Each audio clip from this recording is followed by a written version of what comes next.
We used to believe na kapag ginawa mo ang lahat, binigay mo yung best mo, maabot mo yung pangarap mo, makukuha mo yung bagay na gusto mo. Growing up, we realize na hindi pala.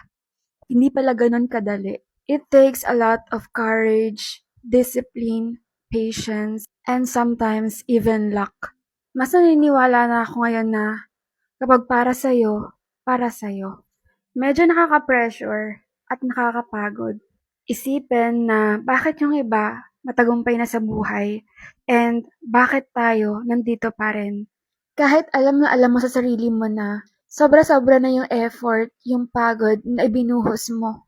Pero hindi pa rin yun sapat. Pero wala namang magagawa kung iiyak ka lang, kung titigil ka. Mas lalong wala kang patutunguhan. Mas mauubos ka. Kaya kung nawawalan ka ng pag-asa ngayon, hindi pa 'to yung endpoint. Pwede ka namang magpahinga kapag napapagod. Pwede ka ring tumigil saglit kapag alam mong mapupuno ka na. Recharge your energy hanggang sa maging eager ka na ulit.